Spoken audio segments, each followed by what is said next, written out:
भाऊसाहेब पंजाबराव देशमुख यांना काय होत नाही 2 मिनिटात थांबेल ते. त्याला काही करू नका, राहू दे, काही करू राहू दे, अरे राहू दे तिथे, काही करू नका, काही होत नाही.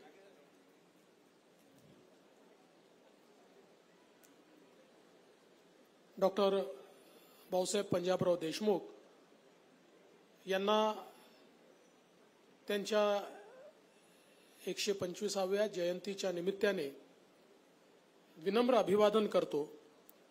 आज या ॲग्रोटेक कृषी प्रदर्शनीच्या निमित्ताने मंचावर उपस्थित असलेले विधिमंडळातील आमचे सहकारी सन्माननीय रणधीरभाऊ सावरकर, वसंतजी खंडेलवाल, अमोलजी मिटकरी, विप्लोजी बाजोरिया, प्रकाशभाऊ भारसाकळे, आकाशभाऊ फुंडकर, हरीशभाऊ पिंपळे, चेनसुखजी संचेती, डॉक्टर रणजित पाटील, आपल्या जिल्हा परिषदेच्या अध्यक्षा संगीताताई आढाव, या विद्यापीठाचे कुलगुरू श्री शरद गडाख, या ठिकाणी मंचावर उपस्थित रावसाहेब भागडे, त्याचप्रमाणे मोरेश्वर वानखेडे, विठ्ठल पाटील, जनार्दन मोगल, केशवराव तायडे, हेमलता अंधारे, जिल्हाधिकारी श्री अजित कुंभार, श्री सचिन कलंत्री, श्रीमती वैष्णवी, श्री घुगे, श्री शंकर किरवे, श्री मुरली इंगळे, मंचावरील सर्व मान्यवर आणि या ठिकाणी उपस्थित सर्व भगिनी आणि बंधूंनो,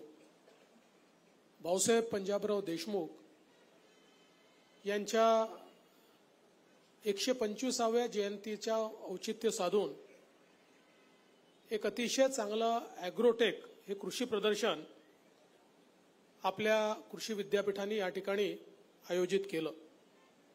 आपल्या सर्वांनाच माहिती आहे की भारतामध्ये कृषी क्रांतीची सुरुवात ही भाऊसाहेबांनी या ठिकाणी केली आणि ज्याचा मगाशी कुलगुरूंनी उल्लेख केला की पहिलं कृषी प्रदर्शन 1959 साली भाऊसाहेबांनी जे दिल्लीमध्ये भरवलं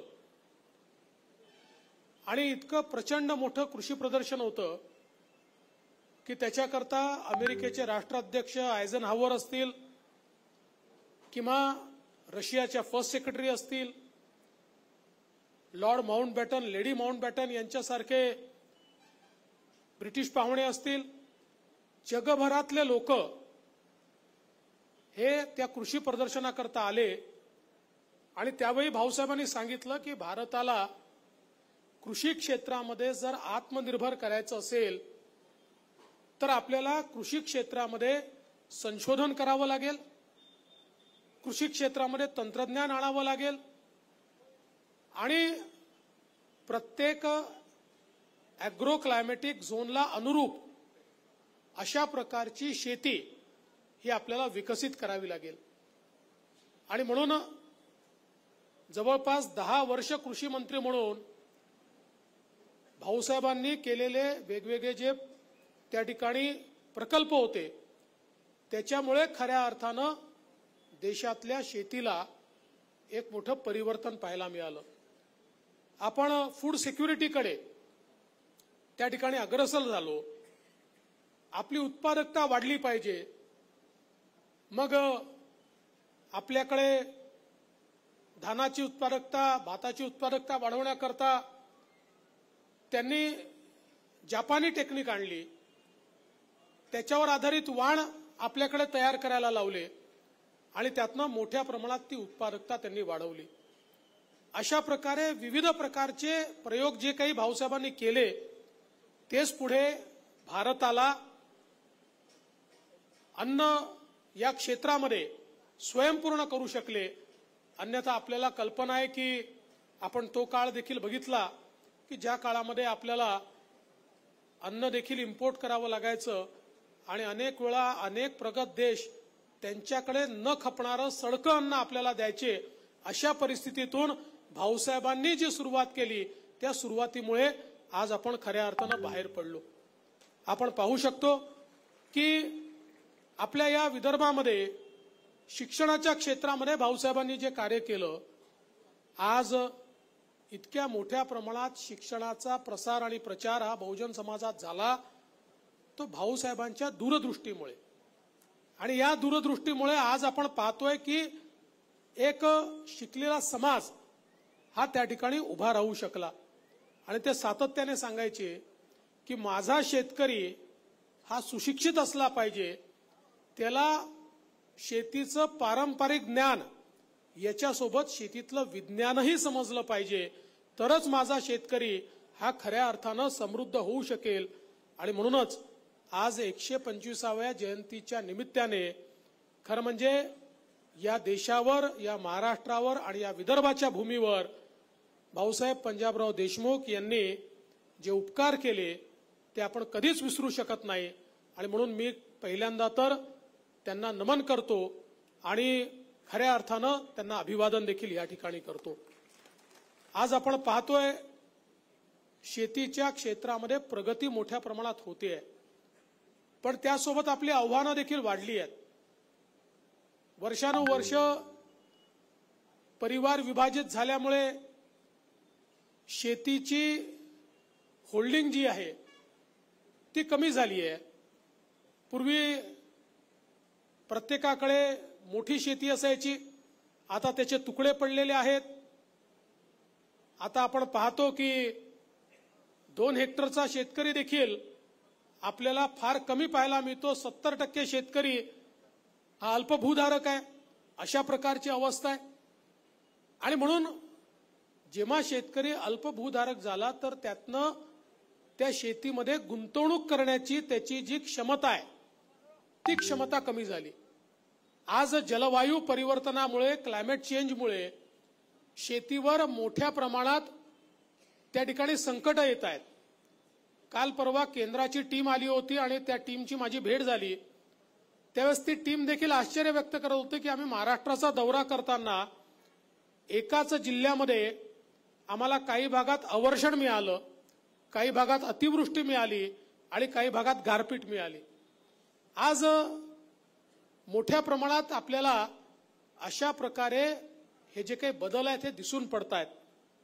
एकीकडे आपण जर बघितलं तर मौसम जो आहे त्याचा कालावधी देखील मोठ्या प्रमाणात बदललेला आपल्याला पाहायला मिळतोय। आणि मग पूर्वी ज्या काळामध्ये शाश्वत पाऊस यायचा आणि आपण पेरणी करायचो, आजकाल अनेक वेळा त्या काळात पेरणी केली तर दुबार पेरणीची वेळ येते, त्या काळात पाऊस येत नाही। अनेक वेळा आपण पाहतो की 3 महिन्याचा पाऊस हा 15 दिवसात येऊन निघून जातो आणि त्याच्यानंतर मात्र कुठेतरी त्या ठिकाणी पावसामध्ये मोठा खंड पडतो। अशा प्रकारचे अनेक प्रश्न आज शेतकऱ्यांसमोर उभे राहिले आहेत। आणि म्हणूनच आज सगळ्यात महत्त्वाचं काय आहे तर जलवायू परिवर्तन समजून घेऊन अशा या सगळ्या परिस्थितीमध्ये आमची शेती ही त्या वातावरणाच्या बदलाला अनुकूल आम्हाला कशी करता येईल आणि तशा प्रकारचे वाण आम्हाला कसे विकसित करता येईल, हा सगळ्यात महत्त्वाचा विषय आहे। आणि म्हणूनच मला असं वाटतं की कृषी विद्यापीठांसमोर आज एक मोठं आव्हान आहे की नवीन वाण विकसित करताना जर आपण हे जे काही क्लायमेट चेंजचे या ठिकाणी परिणाम आहेत, जलवायू परिवर्तनाचे जे परिणाम आहेत, हे परिणाम जर आपण समजून घेतले नाहीत तर कितीही वाण विकसित केले तरी आपण शेतकऱ्याला या सगळ्या परिस्थितीतनं बाहेर काढू शकणार नाही। मला आनंद आहे की आपल्या पंजाबराव देशमुख कृषी विद्यापीठाने अनेक चांगले प्रयोग केले। त्यातले अनेक प्रयोग हे शेतकऱ्याला स्थैर्य देत आहेत आणि त्यातनं निश्चितपणे उत्पादकता ही वाढते आहे। मगाशी रणधीर भाऊंनी जे सांगितलं की मागच्या काळामध्ये आम्ही हा निर्णय केला की दरवर्षी शेतकऱ्यांना आपण वेगवेगळ्या प्रकारच्या मदतीपोटी 4000 कोटी, 5000 कोटी, 6000 कोटी रुपये, कधी 8000 कोटी रुपये देतो। पण त्याच वेळी जर आपण शेतीतली गुंतवणूक वाढवली तर शेतकऱ्याची उत्पादकता आपल्याला वाढवता येईल। आणि म्हणूनच आपण त्या ठिकाणी नानाजी देशमुख कृषी समृद्धी प्रकल्प सुरू केला आणि पहिल्या टप्प्यात 4000 कोटी आणि आता दुसऱ्या टप्प्यात 5500 कोटी रुपये या प्रकल्पामध्ये आपण त्या ठिकाणी घेतले।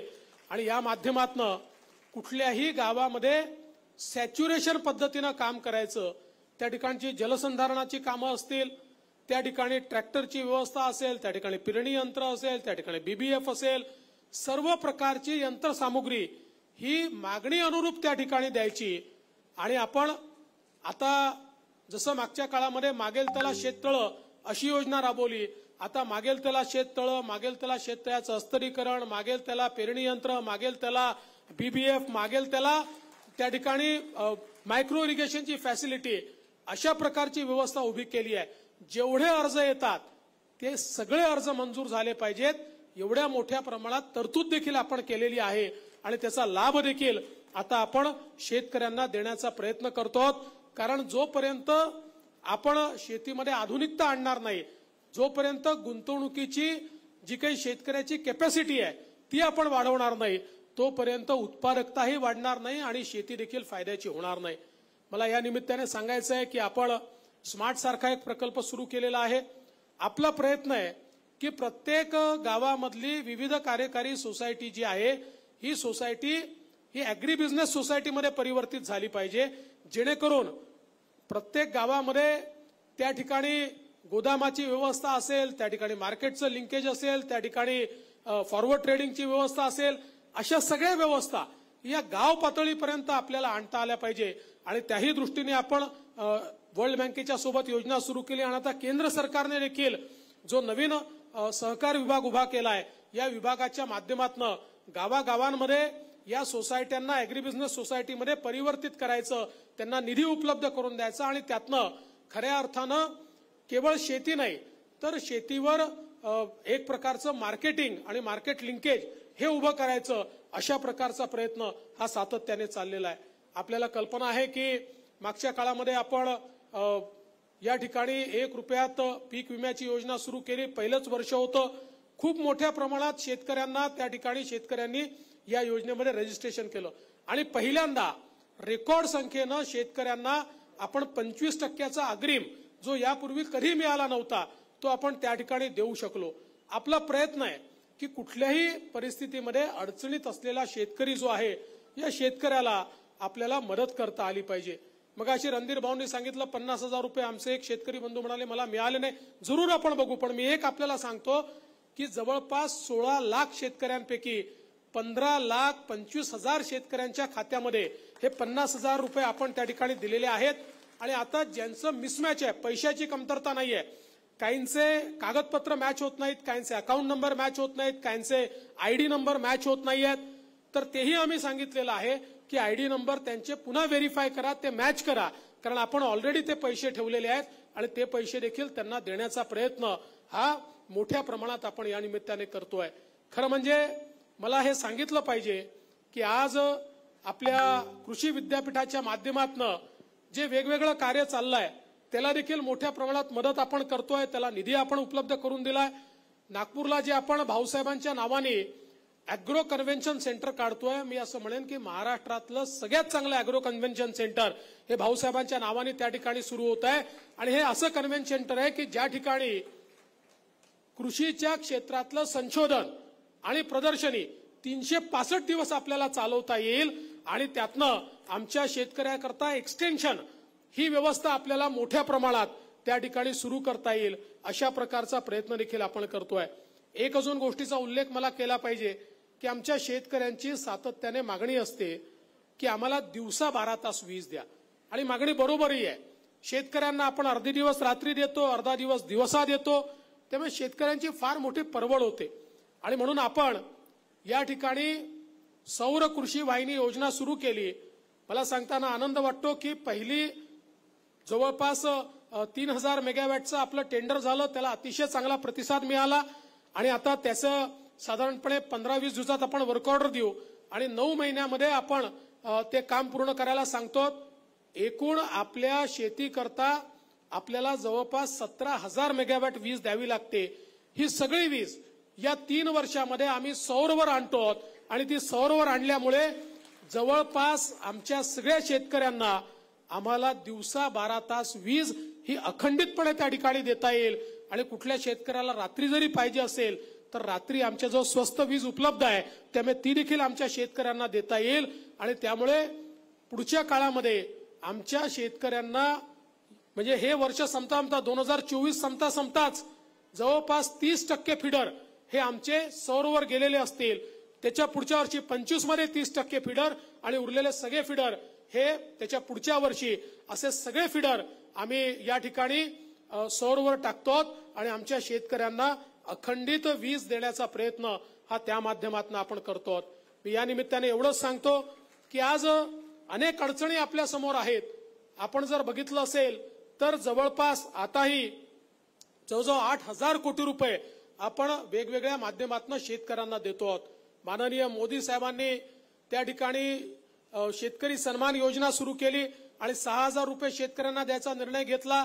तर आपणही आपलं सरकार आल्यानंतर त्याच्यासोबत नमो शेतकरी सन्मान योजना सुरू केली आणि अजून 6,000 रुपये आपल्या सरकारच्या वतीनं म्हणजे 12,000 रुपये शेतकऱ्यांच्या खात्यामध्ये त्या ठिकाणी देण्याचा निर्णय हा आपल्या सरकारच्या माध्यमातून घेतलाय। मी आज या निमित्ताने सांगू इच्छितो की हे कृषी विद्यापीठ एक आमचं महत्वाचं विद्यापीठ आहे। याला आपण पशुवैद्यकीय महाविद्यालय देखील दिलाय। आता हॉर्टिकल्चरच्या संदर्भात देखील एक मागणी आहे, निश्चितपणे त्याचाही विचार आम्ही करणार आहोत। आणि यासोबत या विद्यापीठाचं सगळं इन्फ्रास्ट्रक्चर 50 वर्ष जुनं झालंय, हे इन्फ्रास्ट्रक्चर नवीन करण्याची आवश्यकता आहे।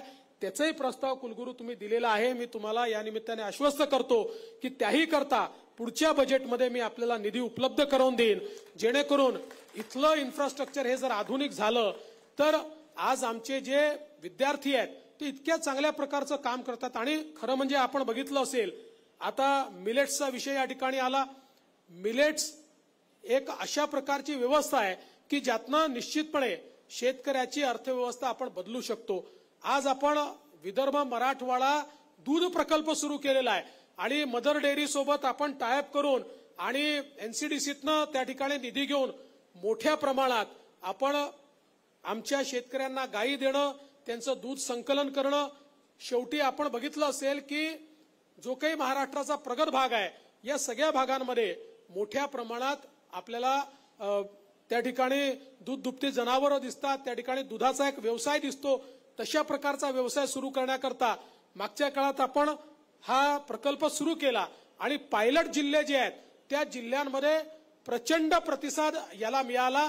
3-4 वर्ष आपण पायलट जिल्ह्यांमध्ये काम केल्यानंतर आपल्या लक्षात आलं की आता संपूर्ण विदर्भामध्ये आपण हा प्रकल्प घेऊ शकतो आणि परवाच आपण जवळजवळ 350 कोटी रुपये त्याच्याकरता उपलब्ध करून दिले आणि संपूर्ण विदर्भामध्ये आपण हा प्रकल्प या ठिकाणी घेतो, जेणेकरून आमच्या शेतकऱ्यांना दुधाचा जोडधंदा हा त्या ठिकाणी आपल्याला देता आला पाहिजे आणि त्याही संदर्भात आपण निर्णय जो आहे तो घेतलाय।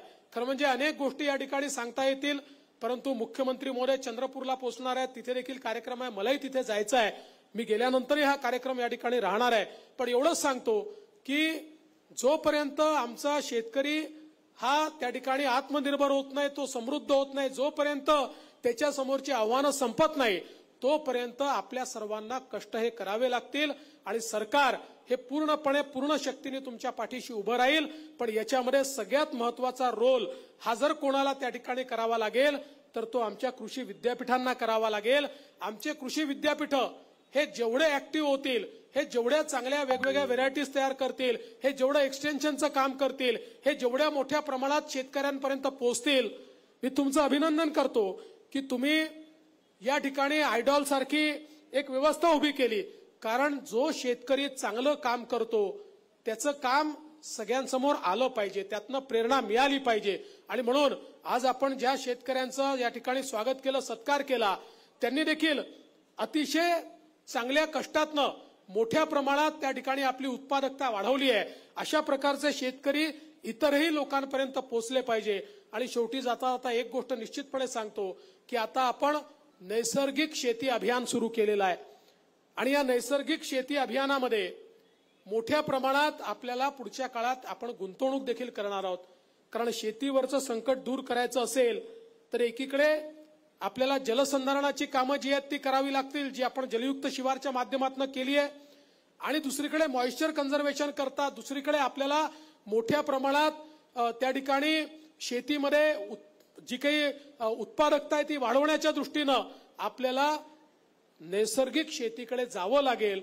आणि त्या दृष्टीने देखील आपण आता अनेक प्रयोग सुरू केलेले आहेत जे आपल्या शेतकऱ्यांपर्यंत आपल्याला पोहोचवायचे आहेत। विषमुक्त शेती हा आपला पुढच्या काळातला एक आपलं ब्रीदवाक्य असणार आहे। ते काही एका दिवसात होणार नाही, पण निश्चितपणे केलेले प्रयोग हे अतिशय चांगले आहेत। त्याच्यामध्ये उत्पादन खर्च कमी होतोय, त्यातनं उत्पादकता वाढते आहे, शेतकऱ्यांचं प्रॉफिट वाढत आहे आणि म्हणून आता येत्या काळामध्ये या नैसर्गिक शेतीकडे आमच्या विद्यापीठाने अधिक प्रमाणात ते काम करावं आणि त्याकरता तुम्हाला लागेल ती संसाधनं ही राज्य सरकारच्या माध्यमातून देण्याकरता आम्ही निश्चितपणे तयार आहोत एवढंच आजच्या निमित्ताने सांगतो आणि या कृषी प्रदर्शनाचं उद्घाटन या ठिकाणी झालं असं घोषित करून भाऊसाहेब डॉक्टर पंजाबराव देशमुख यांना पुन्हा एकदा आदरांजली अर्पित करून मी माझे 2 शब्द संपवतो. धन्यवाद. जय हिंद, जय महाराष्ट्र. धन्यवाद.